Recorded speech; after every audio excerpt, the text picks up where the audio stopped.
আসসালামু আলাইকুম। হ্যালো বন্ধুরা, আপনারা সবাই কেমন আছেন? আশা করি ভালো আছেন।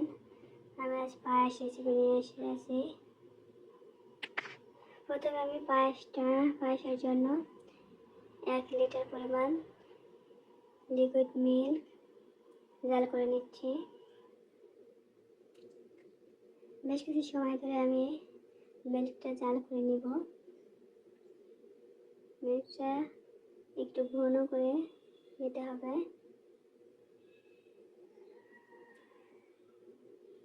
বেশ কিছু সময় ধরে জাল আগে থেকেই জাল করতেছিলাম।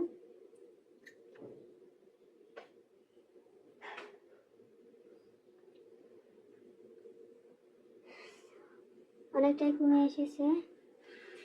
আমি চাউলগুলো দিয়ে দিব, একটু নাড়াচাড়া করে। পোলার চালটা আমি হালকা ভেঙে নিয়েছি শিলপাটাতে। আপনারা চাইলে না ভাঙলেও হবে, এমনিই দিতে পারেন। আমি একটু হালকা ভেঙে নিয়েছি।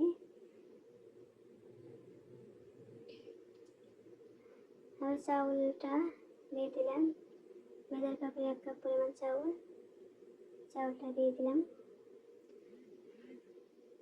দিয়ে আস্তে আস্তে নাড়বো আর জাল করবো।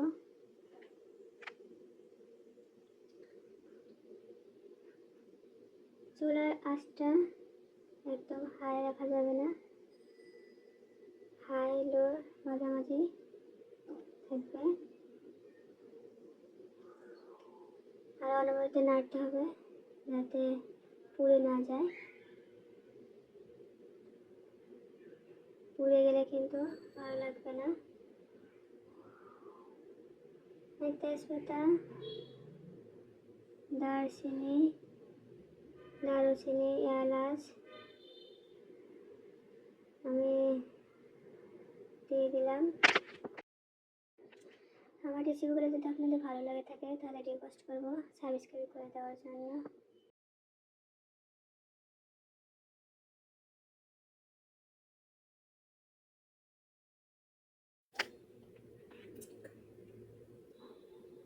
একটা তেজপাতা 2 টুকরা করে দিলাম, 2টা এলাচ আর 2 টুকরা দারুচিনি দিয়ে দিলাম। আস্তে আস্তে নাড়াচাড়া করবো।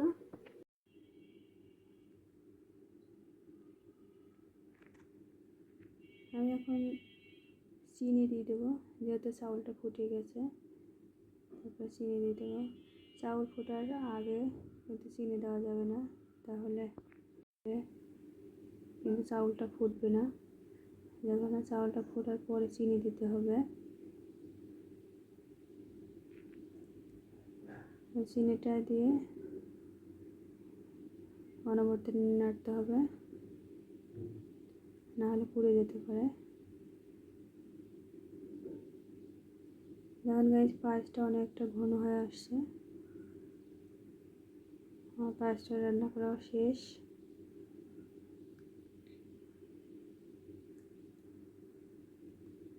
এক চিমটি লবণ দিলাম, আপনারা দিতেও পারেন নাও পারেন।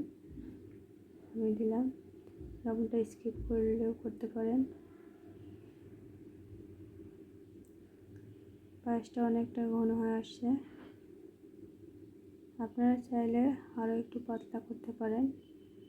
আমি একটু ঘনই করব, যে কারণে একটু ঘনই করে ফেললাম। দেখেন পায়েসটা কি লোভনীয় মনে হচ্ছে। পায়েসটা হয়ে গেছে। দেখেন গাইস, আমার পায়েস রেসিপিটা কি সুন্দর লোভনীয় মনে হচ্ছে। দেখতেও অনেক সুন্দর লাগছে, খাইতে অনেক সুন্দর লাগছে। আল্লাহ হাফেজ।